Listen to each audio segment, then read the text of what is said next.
I knew something was wrong the moment I heard my own name spoken like I wasn't in the room. "She's been forgetting things," my son said, calm and confident, the kind of voice people trust without question. "It's getting worse. I think it's time I step in before she makes a serious mistake."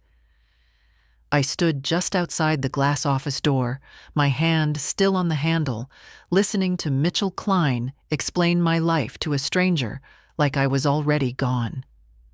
Then I saw it. The folder on the desk. My folder. The one with the land papers. My land. And suddenly, none of this was about my memory. I walked in slowly, like I hadn't heard a word. The banker smiled too quickly. Mitchell froze for half a second, then recovered, that practiced look sliding right back into place. "Mom, I heard enough," I said, taking a seat without being asked. I placed my handbag neatly on my lap, like I always do, like someone who forgets nothing. My eyes went straight to the folder. He noticed. Of course he did. And that's when I knew this wasn't concern. This was timing. "Hello, my dears. You ever notice how quickly care turns into control the moment money gets involved? At 76, they start speaking over you like you've already faded. I don't like this at all. Not one bit." Mitchell cleared his throat and tried again, softer this time. "Mom, we're just trying to make things easier for you. You've been a little off lately." A little off. That's what he called it. Not the fact that I still balance my accounts down to the cent every Sunday morning with a cup of Darjeeling and my old brass calculator. Not the fact that I could tell you exactly where every document in my house was filed. No. A little off. I looked at the banker. Did I request any changes to my accounts? He hesitated. "Well, no, Mrs. Klein, but your son mentioned—" I didn't ask what he mentioned. Silence. Clean and sharp. Mitchell shifted in his chair. I could feel the pressure coming off him now, subtle but desperate. He hadn't expected me to push back this early. That told me everything I needed to know. My eyes returned to that folder again. "And why?" I asked calmly. "Are my land documents sitting on your desk?" This time, he didn't answer right away. And that pause, just a second too long, was the moment the truth stepped fully into the room. I didn't press him right there. Not yet. People like Mitchell don't break when you confront them head on. They adjust, twist, redirect. I had seen it before, just never aimed at me. So I let the silence sit a moment longer. Then I smiled, small and polite, like none of this had weight. "Oh, that," he finally said, tapping the folder with 2 fingers, too casually. "We were just reviewing options, future planning." Future planning. For my land. Without me. I nodded slowly, as if that explanation made perfect sense, even though every instinct in my body had already started pulling threads together. "Strange," I said, adjusting my gloves. "I don't recall asking anyone to review anything." The banker shifted again, clearly wishing he were somewhere else. Mitchell leaned forward, lowering his voice like we were sharing something delicate. "Mom, this is exactly what I mean. You don't always remember the conversations we've had." There it was. Not loud, not aggressive, just placed carefully, like a stain you only notice once it's too late to clean. I turned my head and looked at him properly then, not as my son, but as a man sitting across from me, building a case. His eyes didn't waver. That bothered me more than anything. "I remember this conversation perfectly," I said, "because it's the first one we're having about it." Another pause. This one tighter. I stood up, smoothing my coat. "I won't be making any changes today. If I decide to review anything, I'll do it myself. Mitchell stood up too quickly. Mom, you're being defensive. I'm trying to help you. I picked up my handbag. Then start by asking. I walked out before he could answer. The air outside felt colder than it should have. I stood on the steps of the bank for a moment, letting the wind settle me. Then I began to walk. Not home. Not yet. I needed distance first. Physical, mental, emotional. Because something had shifted, and I needed to see it clearly without him standing in front of me, shaping the picture. As I moved down the street, I started replaying everything, the small corrections. Mom, you already told me that. The gentle interruptions. Let me handle it, it's easier.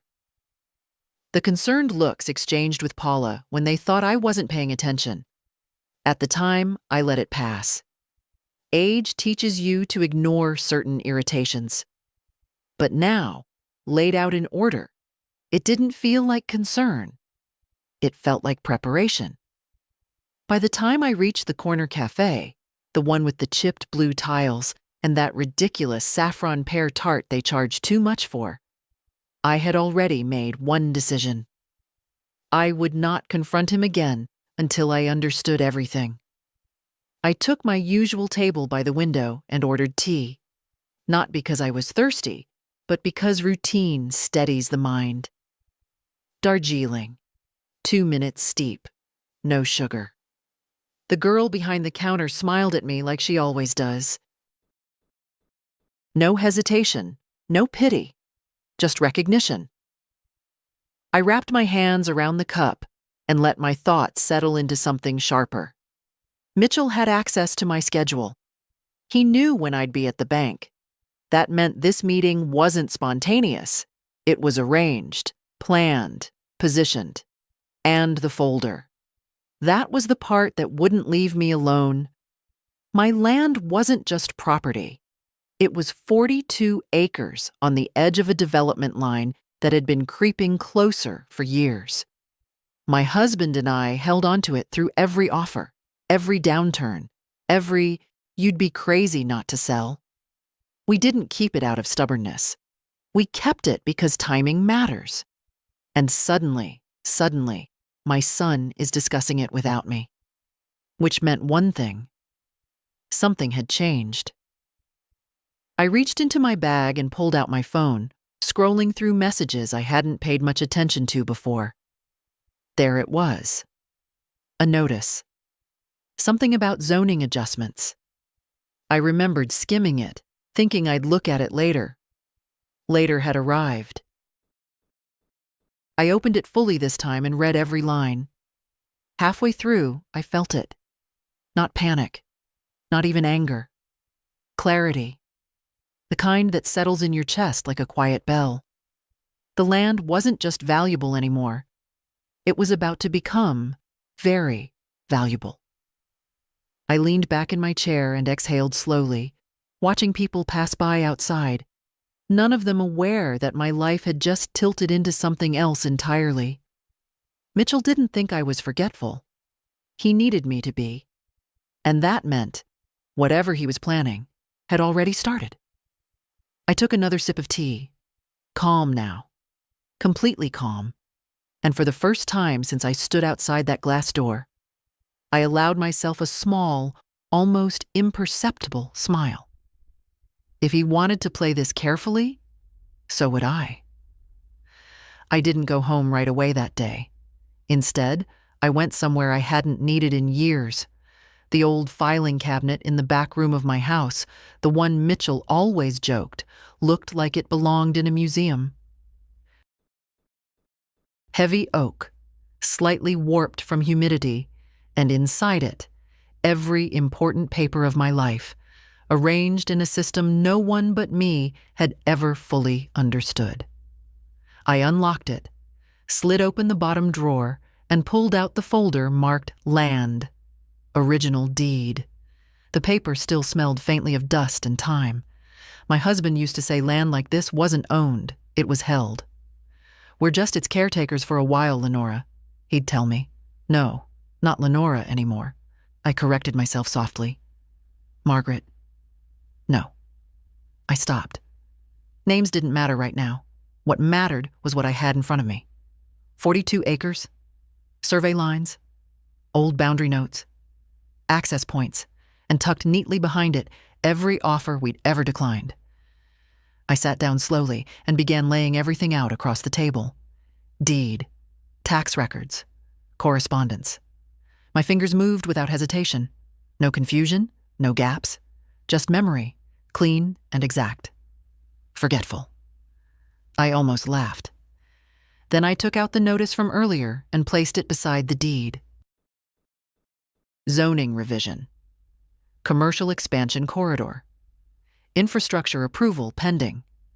I read it again, slower this time, and something new revealed itself between the lines, not just value, but urgency. This wasn't theoretical anymore. This was movement. Quiet, official, already in motion, which meant buyers would already be circling, which meant offers wouldn't just come, they would compete. And that meant Mitchell didn't just suspect the land had value. He knew. I leaned back in my chair, letting the realization settle deeper. This wasn't about helping me manage things. This was about getting control before the number became real. I stood up, walked to the kitchen, and poured myself a glass of water. The house was silent, but not empty. Every corner held something I recognized, something I remembered placing there. A porcelain bowl from Lisbon, a chipped enamel kettle I refused to throw away, a small tin of cardamom I hadn't opened in months. Nothing about me was slipping. But something about him was accelerating.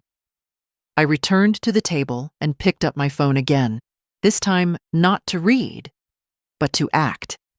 There was one name I hadn't called in years, but I remembered it clearly. I scrolled through my contacts until I found it. Sabine Holloway. She had handled a legal dispute for us nearly a decade ago. Quiet, precise.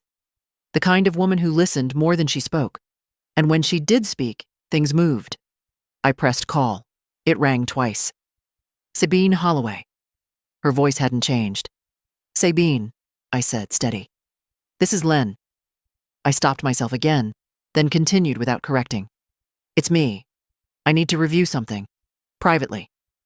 A pause. Not confused. Not hesitant. Just measured. "I remember you," she said. "When do you want to come in?" "Tomorrow morning." "Then I'll clear it." That was all. No questions. No small talk. I ended the call and set the phone down. Then I reached for another name. Reed Talbot. This one took me a second longer to find. Not because I forgot, but because I hadn't needed him before. I had only heard of him through someone my husband trusted. A broker who didn't waste time and didn't play games. The line connected after 3 rings. Talbot. "I was told you handle land sales discreetly," I said. "I handle them properly," he replied. "Good enough. I have 42 acres just outside the west expansion line." That got his attention. A slight shift in his breathing. Barely noticeable, but there. "I'll need details," he said. "You'll get them, but not yet." A pause. Then, "Understood." I ended that call too.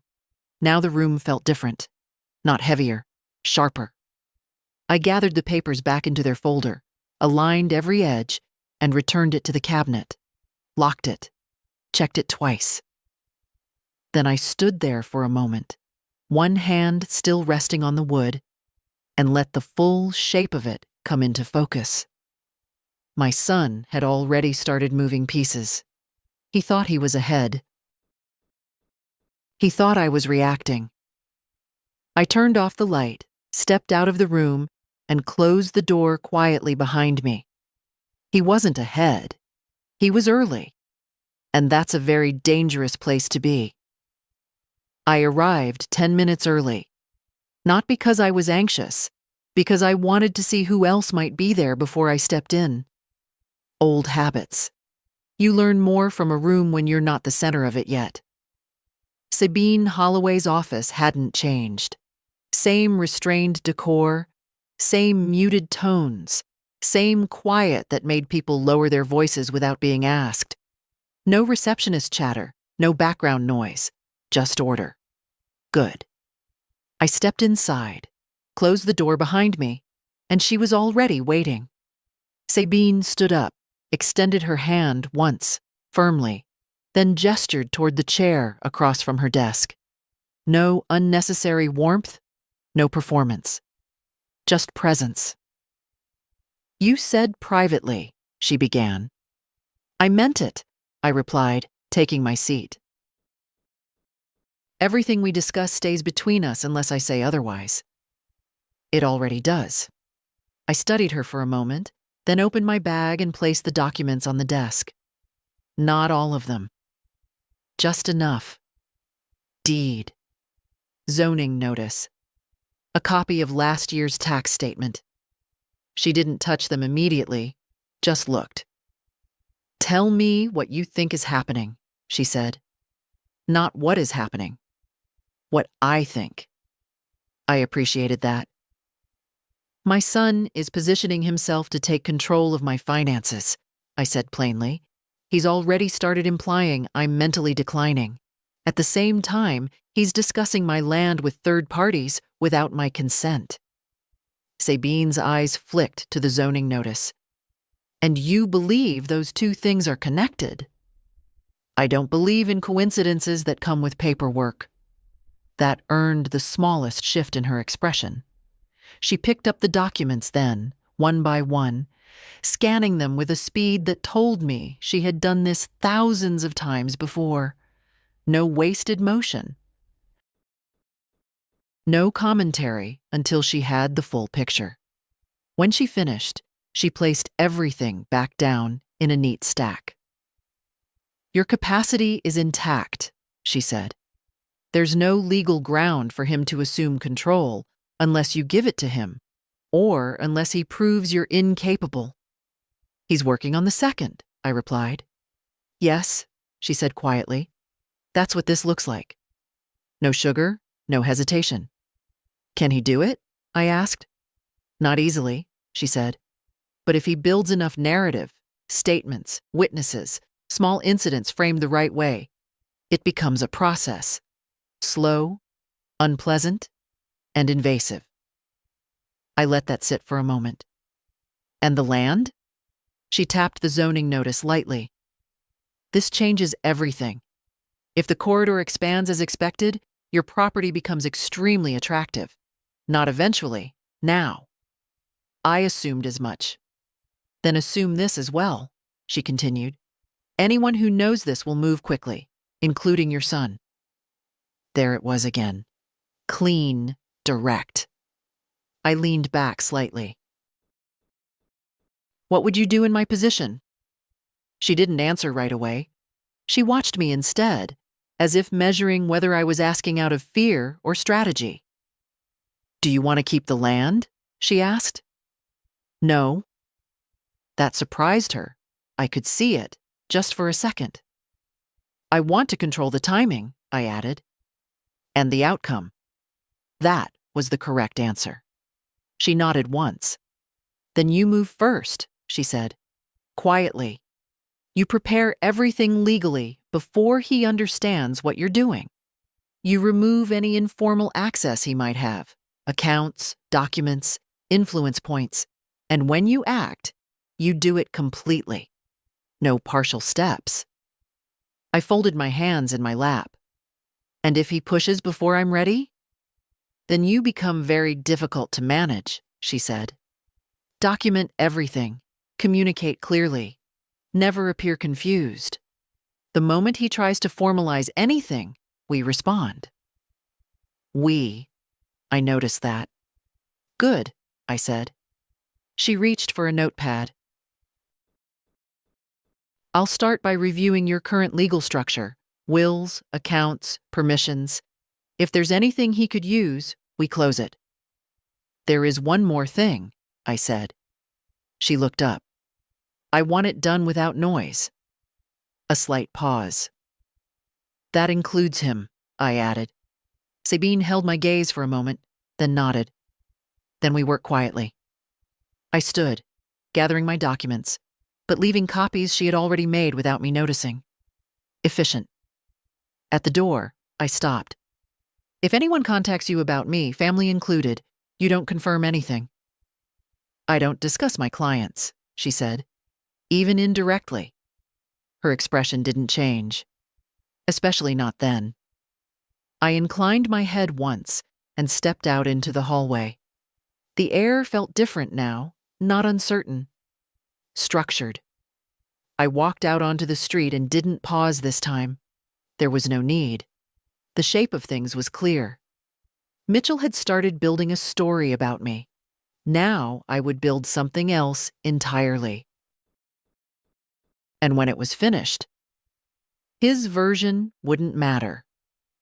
I didn't tell Mitchell where I was going that afternoon, not because I was hiding, because I was done explaining myself. I drove across town instead, past the familiar streets, past the places that still held versions of my life he thought he understood, and stopped in front of a narrow building with dark glass and a brass plaque that read, Talbot Land Advisory.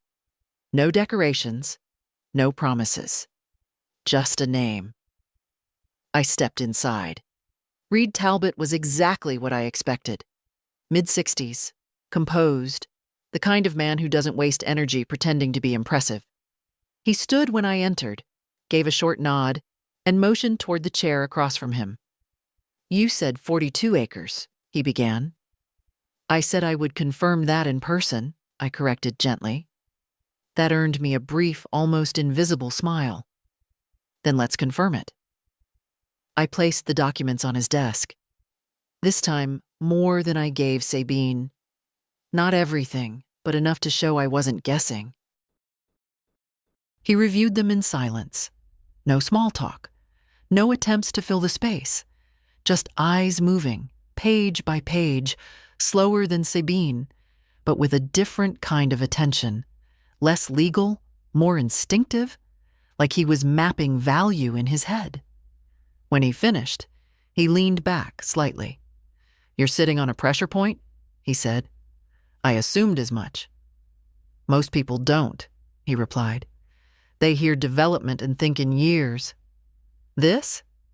He tapped the zoning notice. This is already late. Late. That word settled in differently. How many buyers? I asked. Enough, he said. But not all of them are the same. Explain. Some will try to move fast and quiet. Others will drag it out and negotiate you down. A few will understand exactly what this is and come in strong from the start. And you? I position you so they compete, he said simply. No performance, no pitch, just structure. I folded my hands. Discretion matters. It always does, he replied. But I'll say this clearly. If anyone else already knows about this land in detail, especially someone with a personal connection to you, they may try to interfere. I'm aware. His eyes held mine for a moment longer than necessary. Family? He asked. Yes. He nodded once. No curiosity beyond that. Professional. Then we move carefully, he said. I'll need authorization to begin outreach, but I won't initiate anything until you give the word. Good, I said. Prepare everything. Quietly. He slid a single sheet across the desk. Preliminary terms. Clean. Direct. No hidden language. I didn't sign it. Not yet. I'll review this, I said, placing it back into my folder. Of course. I stood, but before I turned to leave, I added one more thing. If anyone contacts you about this property without going through me, I don't engage, he finished. Not even to acknowledge. Not even then. That was enough. I stepped outside, the late afternoon light catching the edges of the buildings in a way that made everything look sharper than usual. And for the first time, I could see the full shape of what I was doing. Legal structure, under Sabine. Market positioning, under Reed. Information, under me. Mitchell had started moving early, thinking speed would give him control. But speed without awareness is just noise. I got into my car and sat there for a moment before starting the engine. There was one more piece left. Access, not legal access. That was already being handled. Personal access, the kind that doesn't show up on paper. I took out my phone and opened my banking app.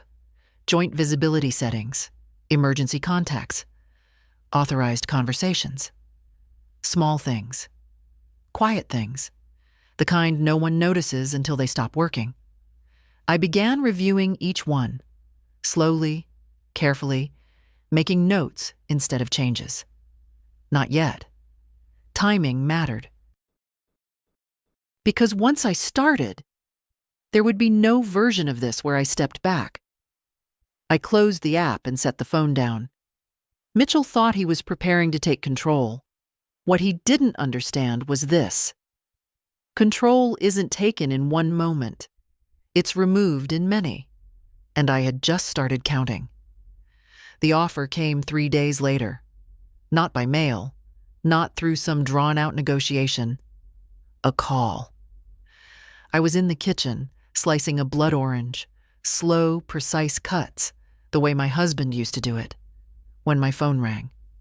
Reed Talbot. I let it ring once more before answering. Yes. I have interest, he said. No greeting, no build-up. Serious interest. I set the knife down carefully, wiped my fingers on a cloth, and leaned lightly against the counter. Define serious. A group tied to the corridor expansion. They don't want delays. They don't want complications.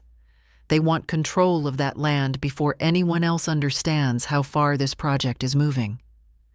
And the number? A pause. Not hesitation, calculation. 1.67. I didn't react, not outwardly, but something inside me settled into place with a clarity so sharp it almost felt physical. That's their first position? I asked. Yes. Then they're afraid of losing it. Another pause. Correct, he said. Good. That told me everything I needed. They want it clean, he continued. Fast closing, minimal exposure, no public noise until it's done. That works for me. I'll prepare terms, he said, but I need confirmation you're ready to move. I looked down at the cutting board. The orange lay open, bright and precise, every segment intact. Timing matters. I'll confirm soon, I said. Not yet. Understood. The line went quiet. I ended the call and stood there for a moment, the kitchen suddenly too still. $1.67 million. Not theoretical, not potential. Real. And Mitchell had been sitting in that bank office, talking about my memory. I let out a slow breath, then reached for the knife again and finished what I had started. Small things first. Always. Because once this moved forward, everything would change. That evening, he came by unannounced. Of course he did. Mitchell never liked uncertainty, and I had given him too much of it. I heard his car before I saw him. The door opened without knocking, the way it always had, like this house was still an extension of his. Mom? In the kitchen, I replied. He stepped in, scanning the room quickly. Not consciously, just habit. Looking for signs, disarray, confusion.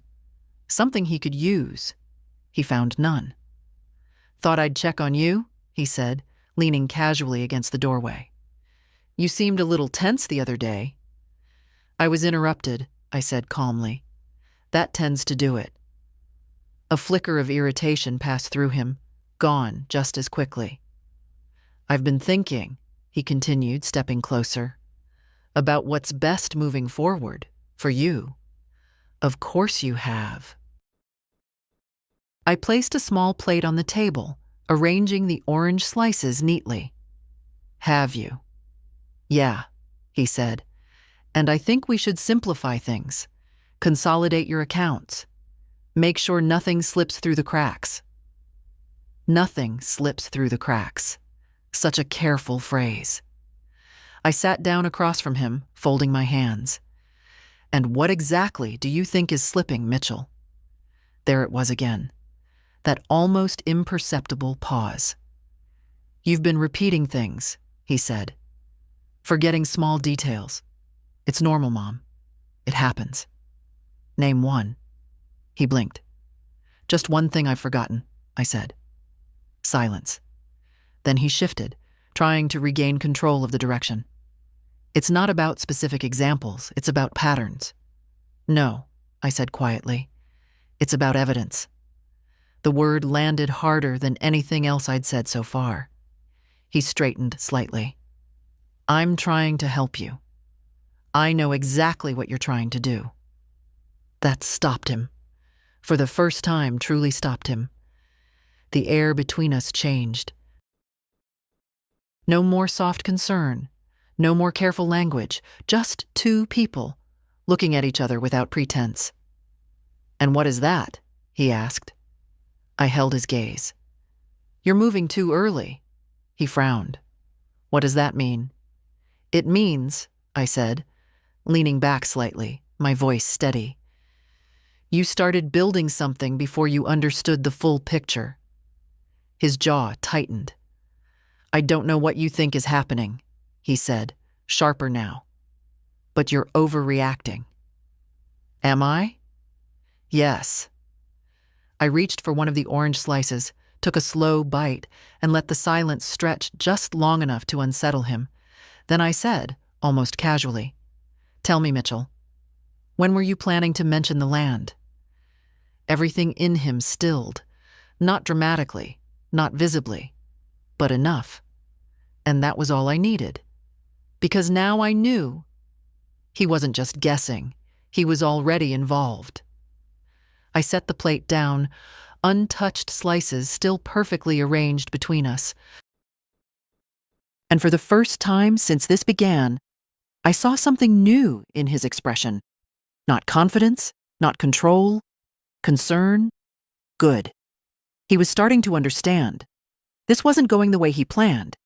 He didn't answer my question, not directly. Instead, Mitchell leaned back, slow, controlled, like he was recalibrating. That was always his instinct. Never rush when something slips, just reshape the moment. I don't know what you're implying, he said. Calm again, careful again. But if this is about the property, I was going to bring it up. I just didn't want to overwhelm you. Overwhelm me. I almost admired the restraint in that choice of words. You were going to bring it up, I repeated. At the bank. Without me. That's not what happened. No? I tilted my head slightly. Because I seemed to remember you explaining my mental condition while sitting next to my land documents. His jaw tightened again. You walked in at the wrong moment, he said. You didn't hear the full conversation. I heard enough of it. Silence stretched between us, heavier now. Then he leaned forward. Look, he said, dropping the softness completely. This doesn't have to be complicated. The land is valuable. We both know that. And if you try to handle this alone, you're going to make mistakes. Big ones. There it was. Not concern. Control. I didn't interrupt. I can manage it, he continued. I have the connections. I understand how these deals work, and more importantly, I can protect you from getting taken advantage of. Protect me. From what exactly? I folded my hands, resting them lightly on the table.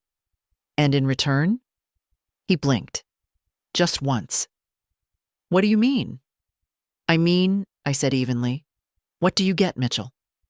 His expression shifted, subtle, but there. I'm your son, he said.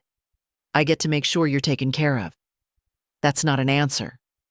Another pause. Then he exhaled through his nose, irritation breaking through the edges. Fine. You want honesty? This affects all of us. It's not just your future, it's the family's future. And yes, I'd be involved in managing that. Managing, of course. And if I say no? His eyes locked onto mine. You won't, he said quietly. That was the moment. Not loud, not explosive, but definitive. Because in that single sentence, he showed me exactly what he believed. That this was already decided. That I would bend. That I always had. I sat there for a second longer, letting that settle into the space between us. Then I stood up. I'm having dinner tomorrow, I said calmly. You and Paula can come. 7. He frowned slightly, thrown off by the shift. What does that have to do with anything? Come, I repeated. Or don't. I picked up the plate of orange slices and moved to the sink, rinsing it under warm water, like this conversation had no weight at all. Behind me, I could feel him watching, trying to read what had just happened, but there was nothing for him to read. Because I wasn't reacting anymore. I was placing pieces. 7, he said finally. Then he left. The next evening, they arrived exactly on time. Of course they did. Paula carried a bottle of wine she knew I wouldn't drink. Mitchell walked in like he belonged to the walls, familiar, comfortable, still under the illusion of control. The table was already set. Not casually, precisely. 3 plates, polished cutlery, linen napkins, and in the center, a dish of slow braised lamb with rosemary and something sharper beneath it, something most people wouldn't recognize unless they paid attention. Sumac. Unusual, but deliberate. We sat. For a few minutes, everything was surface level. Small talk, polite exchanges. The kind of conversation people use to delay what they actually came for. Then Mitchell set his glass down. We should talk, he said. Then talk, I replied. Paula glanced between us, already sensing the shift. Mitchell straightened slightly. I think we need to move forward with formalizing things, he said. Legally, just to avoid complications later. There it was, out in the open now. What kind of formalizing? I asked. Power of attorney, he said. Temporary, just until everything with the land is settled. Paula nodded faintly, like this was all reasonable, all normal. I looked at them both. Then I asked very quietly, have you already spoken to someone about that? The silence that followed was different. Not uncertain. Exposed. Paula looked at Mitchell. Mitchell didn't look at her. He looked at me and didn't answer. That was enough. I leaned back in my chair, completely calm. Then let me be very clear, I said. And I meant every word that came next. Now this is the moment I've been waiting for. He didn't just think about control, he already started the process. That silence? That's guilt, plain and simple. Tell me honestly, what would you do sitting at that table right now? I will not be giving you control of anything, I said. No hesitation. No softness. Just truth. Mitchell's expression hardened immediately. You're making a mistake. No, I replied. You did.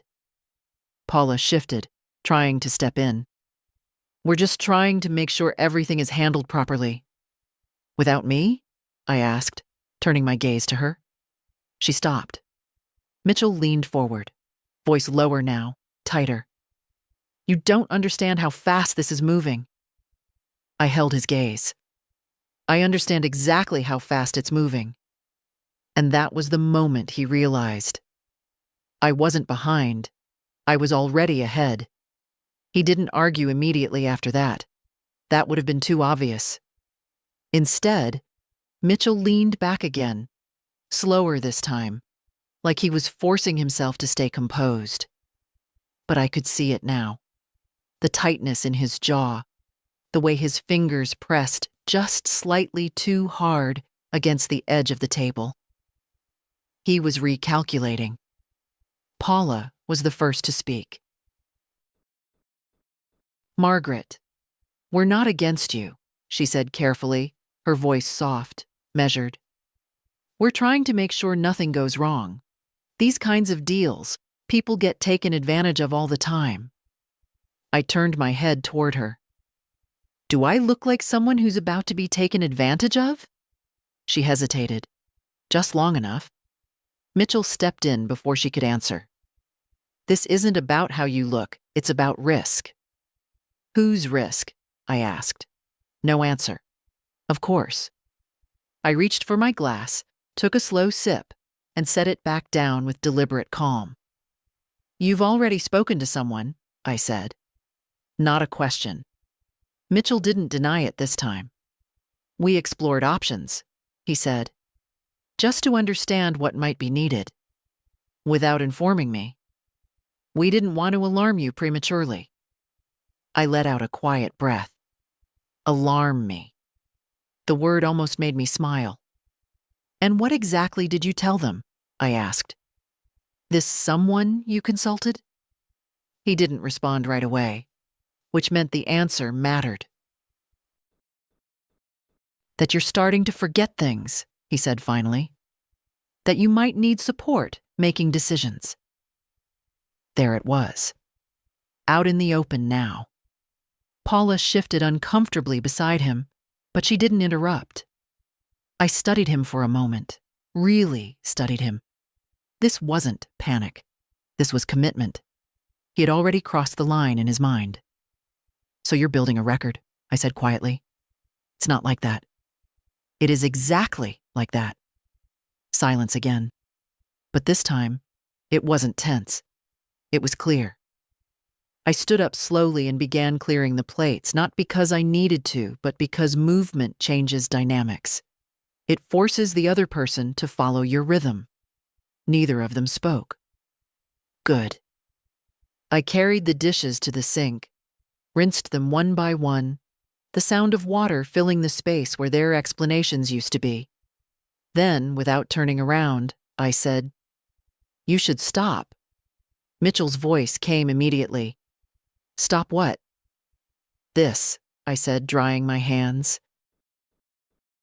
"Whatever version of this you think you're building." I turned back to face them. "Because if you continue—" I let the sentence hang for just a second. "You won't like how it ends." Paula's expression changed first. Not fear, understanding. Mitchell's followed, but slower, less willing. "You're threatening me now?" he said. "No," I replied calmly. "I'm informing you." Another pause. Then he stood up. Not abruptly, not aggressively, but with finality. "I'm trying to do the right thing," he said. "You're making that difficult." I met his gaze. "No," I said. "I'm making it impossible." That landed. I could see it. Paula stood up as well, more cautiously. "We should go." "Yes," I said. "You should." They moved toward the door without another word. But just before Mitchell stepped out, he stopped, turned back, and said, quieter this time, "This isn't over." I held his gaze. "No," I said. "It isn't." The door closed behind them. The house fell silent again. But it wasn't the same silence as before. This one had weight. Direction. I walked back into the kitchen, finished drying the last plate, and set it neatly into place. Then I reached for my phone. No hesitation now. No more waiting. I opened my banking settings first. Access permissions. Emergency contacts, advisory visibility. One by one, I removed him. Every trace, every pathway, no alerts sent, no explanations given, just gone. Then I opened my messages. There was one from him already. "We need to fix this." I didn't respond. Instead, I opened another thread. "Read." "I'm ready," I typed. Then Sabine. "Proceed." I set the phone down on the counter and stood there for a moment, letting the stillness settle around me again. This time, it didn't feel uncertain. It felt precise. Because now everything was in motion. Not his version. Mine. And the difference between the two was going to cost him everything. The next morning, everything looked the same. Same kitchen. Same light falling across the counter. Same quiet hum of the refrigerator. If someone had walked in, they would have seen nothing unusual. No signs of conflict. No visible shift. That's how these things work. The real changes happen underneath. I made my tea the same way I always do, Darjeeling, 2 minutes, no sugar, and sat by the window with my notebook open. Not because I needed to write anything down, because writing forces clarity, and clarity was the only thing that mattered now. At exactly 9:12, my phone rang. Mitchell. I let it ring, then stop, then ring again. Persistent. That too hadn't changed. I answered on the third call. "Yes." "Mom, we need to talk," he said immediately. No softness this time, no performance. "We already did." "No, we didn't," he snapped. "You're shutting me out and making decisions you don't fully understand." I took a slow sip of tea. "I understand them perfectly." "No, you don't," he said, voice tightening. "And you've already started doing things behind my back." That made me pause. Not because I was surprised, because I wanted to hear how much he knew. "Like what?" I asked calmly. A beat. Then, "My access is gone." There it was, clean, direct. I leaned back slightly in my chair. "Yes," I said. "You removed me," he continued, "from everything." "Yes." Silence on the line, but not empty silence, the kind that fills with realization. "You had no right to do that without discussing it with me," he said finally. That almost made me laugh. "No right?" I repeated. "Mitchell, it's my name on every account." "That's not the point," he said sharply. "The point is, you're isolating yourself and making it harder for anyone to help you." Anyone. Interesting word. "Is that what you call it?" I asked. "Help?" "Yes," he said. "That's exactly what I call it." I let a second pass, then another, and then I said, very quietly, "Tell me something honestly." He didn't respond, but he didn't interrupt either. "If the land was worth nothing," I continued, "would we be having this conversation?" Silence. Longer this time, long enough to answer. "You're twisting things," he said eventually. "This isn't about the land." "Then what is it about?" Another pause. Then he exhaled, frustrated now, losing control of the rhythm. "It's about making sure you don't ruin something that affects all of us." There it was. Not me. Not my well-being. Not my stability. The outcome. The money. I closed my eyes for a brief moment, not in frustration, but in confirmation. Because now it was complete. Every piece in place. "I won't ruin it," I said. "You already are," he replied. "No," I said. "I'm just not sharing it." That hit him harder than anything else. I could hear it in the way he stopped speaking entirely for a second. "You think you can just cut me out?" he said finally, quieter now, but more dangerous. "I already did." "You don't understand what you're doing." "I understand exactly," I said. "Better than you." His voice dropped. Then explain something to me. Go ahead. How did you even know? He asked. About the land, about the timing. There it was. The question he actually cared about. Not control, not access. Information. I smiled slightly, though he couldn't see it. I read my mail, I said. Silence. Then something shifted. Not just frustration anymore. Concern. Real concern. Because now he understood something he hadn't before. I wasn't reacting to him. I had moved independently, and that meant he was no longer ahead of anything. You're making a mistake, he said again, but it sounded weaker now. No, I replied. You keep repeating that. Because it's true. No, I said calmly, because it's the only thing you have left to say. Another long silence. Then finally, this isn't over. I didn't respond right away. I let that sit. Then I said, you're right, and ended the call. I placed the phone down gently and looked out the window again. The street moved as usual, cars passing, people walking. Nothing had changed out there, but everything had changed here, because now he knew. Not everything, but enough. Enough to understand that whatever he had planned was no longer in his control. I picked up my notebook and wrote a single line. He's reacting now. Then I closed it. Because the moment someone starts reacting, they've already lost their position. And Mitchell had just realized he was no longer directing anything. He was trying to catch up, and he was too late. The closing was scheduled for Thursday, 11:30 a.m. Private office. No public listing. No drawn-out negotiation. Just signatures, transfers, and silence. Exactly how I wanted it. I arrived 15 minutes early. Not to prepare, to observe. The building itself was unremarkable, clean, discreet, the kind of place designed to leave no impression. Inside, everything moved quietly. No raised voices, no wasted motion. Reed was already there. So was Sabine. They didn't greet me like someone fragile or uncertain. No soft smiles, no guiding gestures, just a simple nod from each of them. Ready. Good.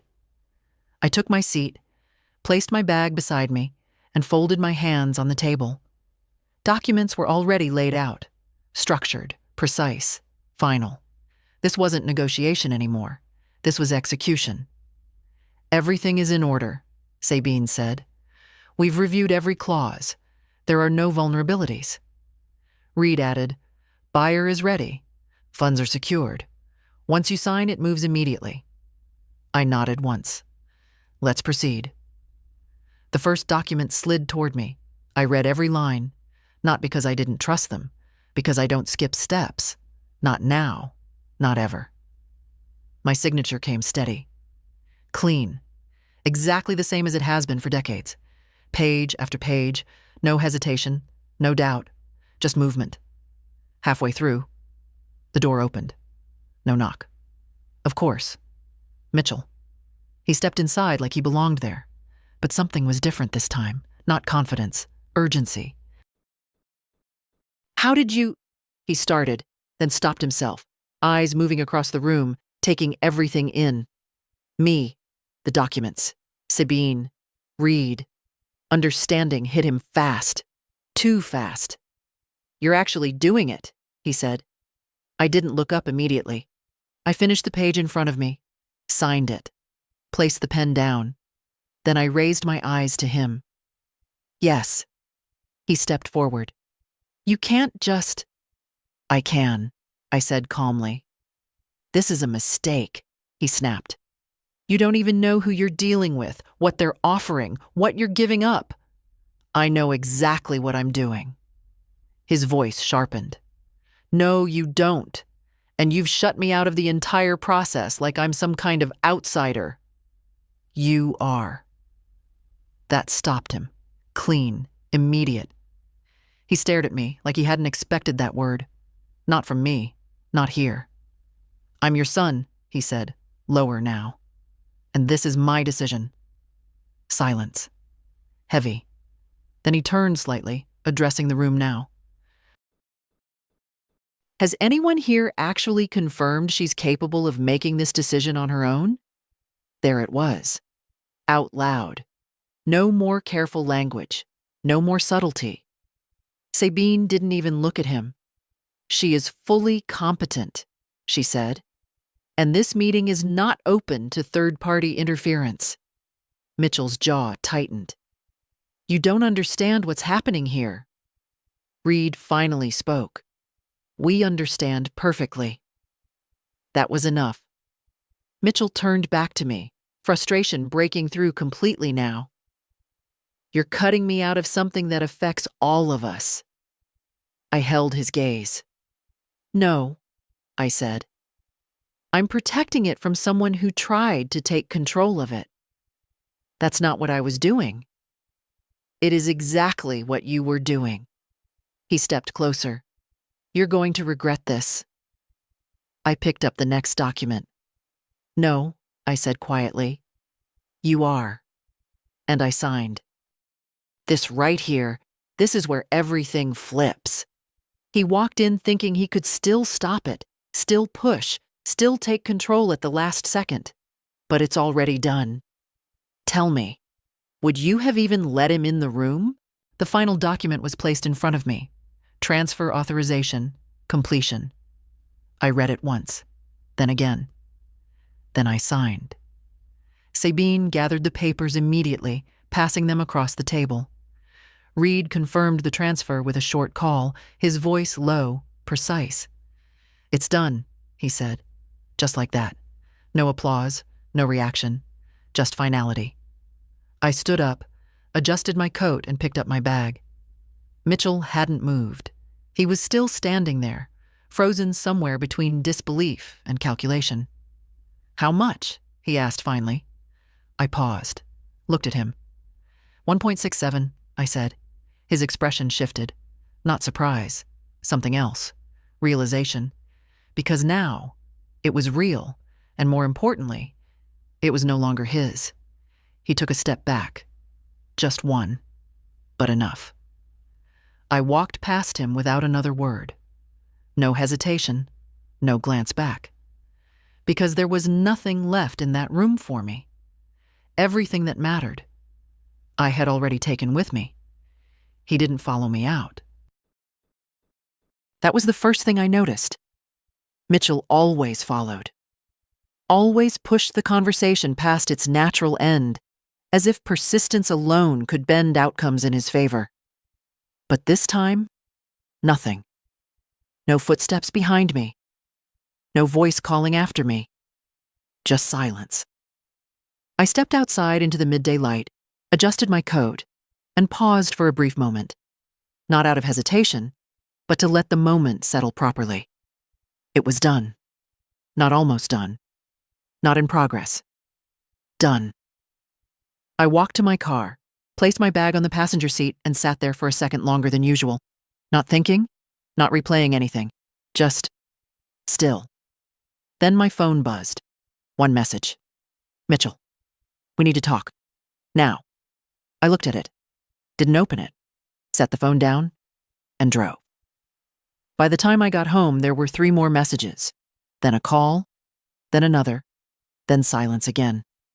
That silence lasted exactly 47 minutes. Then the front door opened. No knock. Of course. He walked in fast this time. No calm entry. No measured tone. Where is it? He said immediately. I closed the cabinet I was standing in front of and turned to face him. Where is what? The money, he snapped. Where did it go? Straight to it. No performance left. Somewhere safe, I said. That's not an answer. It's the only one you're getting. He ran a hand through his hair, pacing once across the room, then turning back to me. You moved everything, he said. Every account. Every access point. I can't see anything anymore. Yes. You locked me out. Yes. His voice rose slightly. You had no right. I had every Right. Silence. Sharp this time. Because now there was nothing left for him to soften, nothing left to reinterpret. Just facts. He stepped closer. Do you have any idea what you've done? I do. No, you don't, he said. You've created a situation you can't manage on your own. I already have. That's not how this works, he snapped. There are taxes, structures, legal exposure. You think just because you signed papers, it's over? No, I said calmly. I think because I planned it, it's handled. That hit. Harder than anything else so far. Because now he understood something he hadn't allowed himself to consider before. This wasn't reaction. This was design. You didn't do this alone, he said, narrowing his eyes. Who's advising you? That's not your concern. It is if they're manipulating you. I almost smiled. There it is, I said quietly. Now I'm being manipulated. Because this doesn't make sense, he insisted. You don't just wake up one day and restructure everything without input. I didn't wake up one day, I said. I was paying attention. Another pause. Then something shifted in him again. Not anger this time. Pressure. Real pressure. You've put me in a difficult position, he said, voice lower now, tighter. I watched him carefully. How? He hesitated. Too long. Then, there are things you don't know. That was new. Then tell me, I said. He exhaled slowly, like he was deciding how much to reveal. I've already made commitments, he said, based on this. There it was. Finally. Not concern, not protection, expectation. What kind of commitments? I asked. Financial ones. Specific. He looked away for a second, then back at me. Investments. Agreements. I moved things forward because I knew this was coming. Because he knew. Not hoped, not planned. Knew. And you didn't think to include me in that knowledge? I asked. I was going to, he said quickly. Once everything was in place. Once everything was in place. For him. I nodded slowly. I see. You've put me in a very bad position, he repeated. No, I said. You put yourself there. That's not fair. It's accurate. His voice sharpened again. You're going to let me take the fall for something you're benefiting from? I held his gaze. I'm not taking anything from you, I said. I'm just not giving you what you assumed was yours. That landed. Clean. Final. He stared at me for a long moment, something unsettled moving behind his eyes now. Because this was the part he hadn't prepared for. Not resistance, not refusal. Consequences. You don't understand how this affects me, he said quietly. I stepped a little closer. Then you should have thought about that, I said, just as quietly, before you started building plans with something that wasn't yours. Silence. Heavy. Complete. And for the first time since this began. Mitchell had nothing left to say. The house felt different after that. Not tense. Settled. Like something had finally aligned the way it was supposed to. Mitchell didn't come back the next day, or the day after. No calls, no messages, just distance. I didn't chase it. I had more important things to finish. At exactly 10 a.m. on Monday, I sat down again with Sabine. This time there was no urgency in the room, no hidden pressure. Just structure. Now we stabilize, she said, opening a new set of documents. I nodded. The sale was done. But what came after mattered just as much. Maybe more. Walk me through everything, I said. And she did. Tax allocation, asset protection, distribution timing, structures designed not just to hold money, but to keep it where it belonged. With me. Every decision was deliberate, no rushed signatures, no assumptions. We adjusted account layers, removed exposure, reinforced ownership in ways that didn't just block access. They erased the possibility of interference entirely. Clean, quiet, final. When we finished, Sabine closed the folder and looked at me for a moment longer than usual. "You handled this correctly," she said. "Not praise, recognition." "I handled it early," I replied. "That's why it worked." I stood up, gathered my things, and left without anything more needing to be said. That afternoon, I made one more stop. Not a lawyer, not a broker, family, but not Mitchell. I drove across town to a small house with a garden that was always slightly overgrown in a way I secretly admired.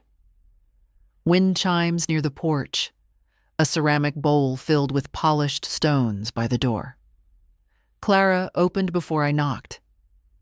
"Grandma," she said, surprised, but not confused. Never confused. "Hello, darling." She stepped aside immediately, letting me in without questions. That alone told me everything I needed. Inside, the house smelled faintly of something sweet. Cinnamon, maybe, and something sharper underneath. Star, anise.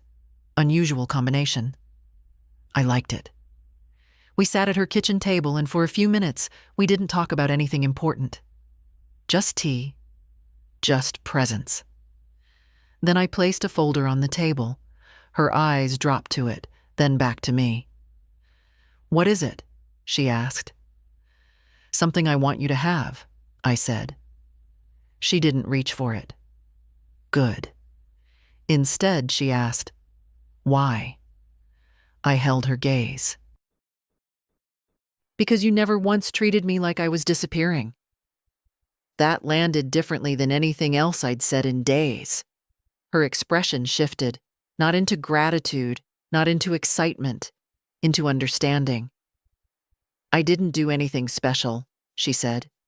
"Yes," I replied. "You did." She opened the folder slowly. Inside, documents, structured, clear, not excessive, not overwhelming, intentional.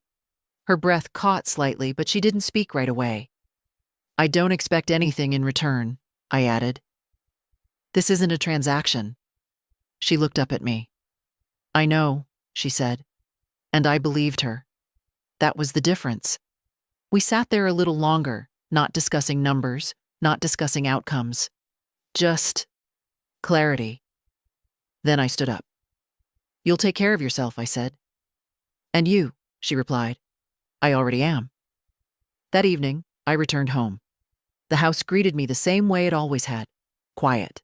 Familiar. Mine. I placed my keys down, walked into the kitchen, and poured myself a glass of water. No rush. No noise. Just the absence of interference. For the first time in a long while, everything was exactly where it should be. Not because it happened, because I made it happen. And somewhere, I knew. Mitchell was still trying to figure out how everything slipped past him. But the truth was simple. It didn't slip. It moved. Without him. He came back 4 days later, not in a rush this time, not unannounced either. A single knock, then another, measured. I was in the living room, reading, not because I needed to, but because routine has a way of revealing intent. I closed the book, placed it carefully on the table, and walked to the door. When I opened it, Mitchell stood there without the usual posture. No forward lean, no assumption of entry, just standing. "May I come in?" he asked. That was new. I stepped aside. He walked in slowly, looking around like he was seeing the house differently, not for what it was, but for what it no longer gave him. We didn't sit immediately. That, too, mattered. "I've been thinking," he said. "I assumed so." He nodded once, then took a breath that didn't quite settle. "I handled this wrong," he said. I didn't respond. Not yet. Because apologies, when they come late, need space to prove what they are. I shouldn't have gone behind your back, he continued. I shouldn't have spoken to people without you. And I definitely shouldn't have framed things the way I did. Framed things. Careful wording. Still protecting himself, even now. I watched him for a moment longer. Sit, I said. We moved to the table. Same place as before. Different weight. I'm not here to fight, he added. No, I said. You're here because your position collapsed. That landed immediately. He didn't deny it. I'm under pressure, he admitted. There it is, I said quietly. He exhaled slowly. I told you. I made commitments. Yes. And they didn't just disappear because you cut me out. No, I said. They became your responsibility. He leaned forward slightly, frustration pushing through again. You're acting like this doesn't affect you. It doesn't. That's not true. It is, I said calmly, because I didn't build anything on assumptions. Silence. He looked down at his hands for a moment, then back at me. I need help, he said. Finally. Not control. Not influence. Help. With what? I asked. Stabilizing things, he said. Buying time, covering gaps. I held his gaze. And why would I do that? He hesitated. Longer than before. Because now, there was no obvious answer. I'm your son, he said finally. I nodded slightly. Yes. That was all. No expansion, no softening, just acknowledgement. And that means nothing to you now? He asked. It means something, I said. Just not what you think. He leaned back, tension building again. I made mistakes, he said. I'm admitting that. You're admitting consequences. That's not fair. It's accurate. His jaw tightened again. I'm trying to fix this. No, I said. You're trying to reduce the damage. That hit harder than anything else, because it was true, and he knew it. We sat there for a moment, the air thick with everything that had already been said, and everything that didn't need to be. Then I spoke. You didn't just make a mistake, I said. You built a plan that required me to be weaker than I am. He didn't interrupt. You needed me to forget things, I continued. To hesitate. To rely on you. A pause. But I didn't. Another pause. And now your plan has no foundation. He looked at me, something unsettled in his expression now. Not anger, not frustration, recognition. I misjudged you, he said quietly. Yes, I replied. Silence again. Then he asked almost carefully, Is there any version of this where you help me? I didn't answer immediately. Because this was the real question. Not about money. Not about control. About consequence. I leaned back slightly, studying him, not as my son, not as someone who had hurt me, but as a man standing at the edge of something he created himself. Then I said, There is a version. He stilled, listening. But it doesn't look the way you want it to. His expression tightened slightly. What does it look like? I held his gaze. You take responsibility for everything you've done, I said. No adjustments, no excuses, no rewriting it into something softer. He didn't respond. You fix what you can, I continued, without expecting anything from me. A pause. And maybe, over time, we see what's left. That was it. No promises, no guarantees, just terms, real ones. He sat there, absorbing it. Because this wasn't negotiation anymore. This was reality. And for the first time since this began, he understood that I wasn't something to manage. I was something he had to face. He didn't answer right away. That was the first honest thing he'd done since he walked in. No quick response. No adjustment. No attempt to reshape my words into something easier to accept. Just silence. He looked down at the table again, but this time not to gather himself. This time to think. Really think. Because what I had given him wasn't a solution. It was a boundary. And boundaries don't bend just because someone is uncomfortable standing in front of them. "You're asking me to carry all of it," he said finally. "I'm asking you not to hand it back to me," I replied. He exhaled slowly, leaning back in his chair. "You don't understand how much pressure I'm under." "I do," I said. "I just don't consider it my responsibility." That landed clean. He nodded once, but there was tension in it. "So that's it?" he asked. "I fix everything alone, and maybe, you decide later if I'm worth speaking to?" That's exactly it. No softness, no cushioning, just truth. He let out a quiet, almost humorless breath. "You've changed." "No," I said. "You just stopped seeing me clearly." Silence again. He looked around the room, slower this time. Not scanning, not searching, taking it in.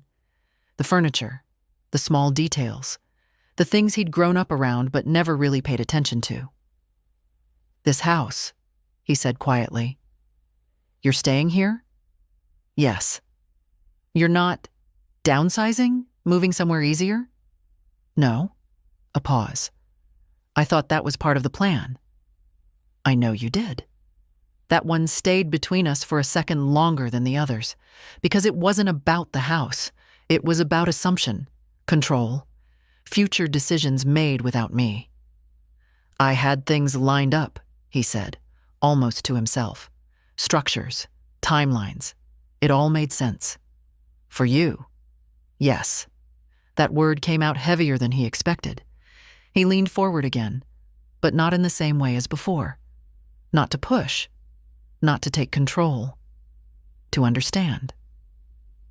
"I really thought I was doing the right thing," he said.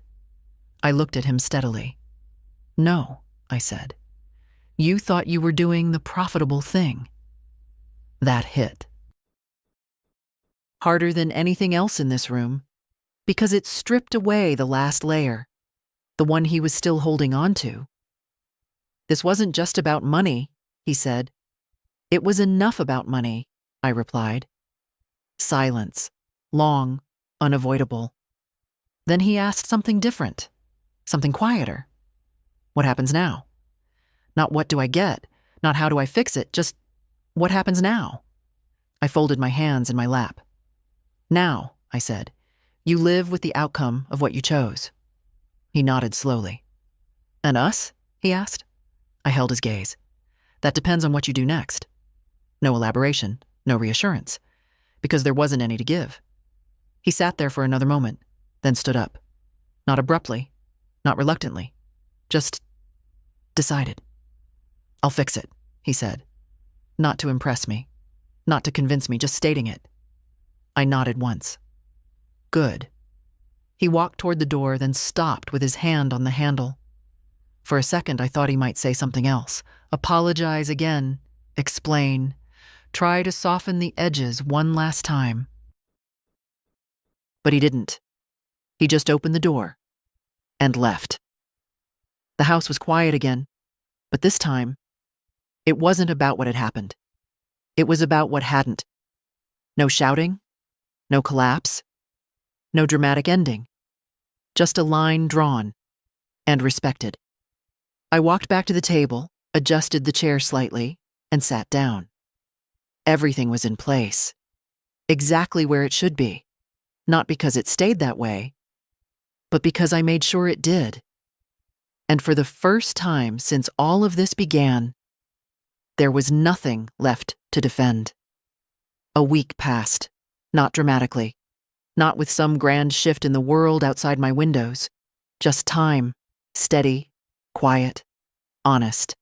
The kind that reveals what remains after everything unnecessary falls away. Mitchell didn't come back.